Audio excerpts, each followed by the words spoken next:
What will they ask for next? A Westminster Hall debate on the moon landings, the bill of dredging the Loch Ness, or a public inquiry into whether the Earth is flat? Don't tempt them, Angela, don't tempt them. Yeah, exactly, whatever next, eh? But anyway, hello then, I do hope you're all well. Now, Angela Rayner. Not everybody's cup of tea, but I have a lot of time for her. Well, I'm a northerner, so I suppose I would do. Now, after Lindsey Hoile had made the Tories look incredibly childish, and Sir Robert Buckland and Jeremy Quin went on their conspiracy merry-go-round, you know, tinfoil hats and all that, Deputy Leader of the Labour Party Angela Rayner then put her tuppence worth in. Thank you, Mr. Speaker. And I'd also like to thank members opposite for asking why a senior civil servant famed for their integrity and dedication to public service decided to join the party with a real plan for Britain, rather than, Mr. Speaker, a tired-out, washed-up, sleaze-addicted Tory government. This is the exceptional circumstances that the Minister spoke about. A party so self-obsessed that they are using parliamentary time to indulge in the conspiracy theories of the former Prime Minister and his gang. What will they ask for next? A Westminster Hall debate on the moon landings, the bill of dredging the Loch Ness, or a public inquiry into whether the Earth is flat? Don't tempt them, Angela, don't tempt them. The biggest threat to the impartiality of the civil service is the party opposite and their decade of debasing and demeaning public standards in public life. And they talk about trust, Mr. Speaker. This debate says more about the delusions of the modern Conservative Party than it does about anything else. And after this question, Mr. Speaker, I'll go back to my office to help people struggling with the cost of living crisis, getting an NHS dentist, or... Order! Order! Order! I don't think that was a wise idea to carry on when I'm stood up.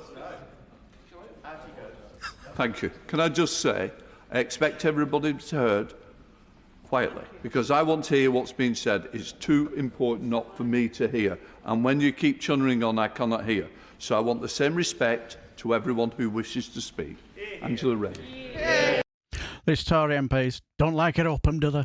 Thank you, Mr. Speaker. As I was saying, after this question, I'll go back to my office to help people struggling with the cost of living, getting an NHS dentist and paying their energy bills, all of which is a result of 13 years of this failed Conservative administration. While they play games, Mr. Speaker, we're getting on with tackling the real issues facing the country. When will they do the same? Now, watch what first thing he does here with his book, and then what he says after, and I have a little something to say about that. I could be wrong, but that I do have a little bit of a something that give me a little whiff of.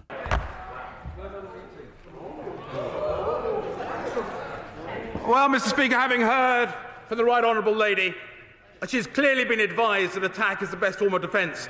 I quite understand why they feel in need of some more advisers and some new advisers, given her tone today.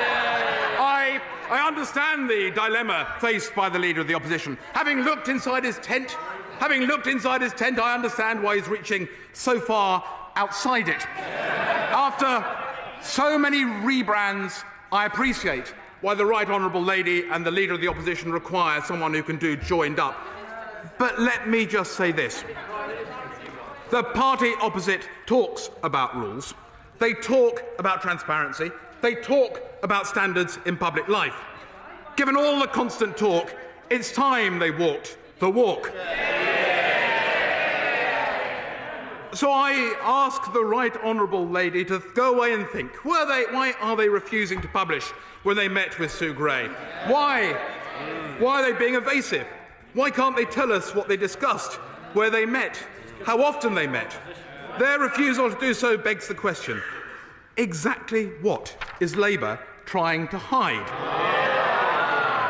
Many across the House have noticed that the Leader of the Opposition has a tendency to claim a self-righteous monopoly on morals.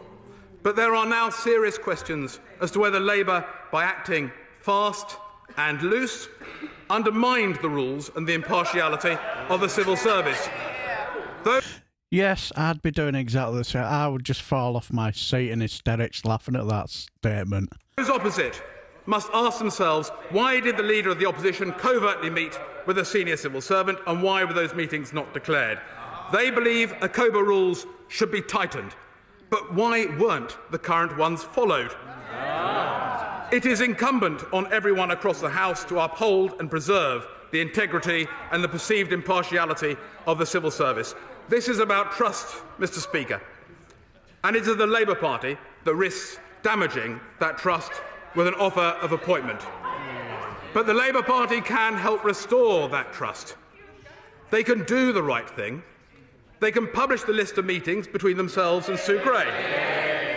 They can publish who attended those meetings and publish when they started speaking to Sue Gray, because there is nothing in the ACOBA rules that stops them doing so today. Wow. All I gotta say is, said all that with a straight face. Now, the thing is, I got a whiff of a bit of male chauvinism there from Jeremy Quin. I could be wrong and I could be so wide of the mark. But after he slammed the book on the dispatch box, and then I got the feeling, I don't think he would have said that if Angela Rayner was a man. Now, again, I could be wrong, so wide of the mark, and if you think I'm wrong, just let me know down below. I'm thick-skinned enough, and I can deck it. Now, like I said in the previous video, I must be missing something, and clearly Ian Dale does as well. It was like over the weekend I saw a tweet that he tweeted about this nonsense where he took issue about these bell taps, what they're up to, practically saying it's a very good appointment and she's full of integrity and honesty and this and that and the other, and a brilliant appointment, so what's the problem? And it's the same way. I must be missing something as well. And let's be honest, Ian Dale, if I remember rightly, he ran as a Tory councillor for one time. Well, run to be one. So, like I say, what's the problem? But again, I could be wrong, and if I am, let me know down below. And before I prattle on any longer, I shall leave the video here, and I shall bid you farewell and take care, my friends.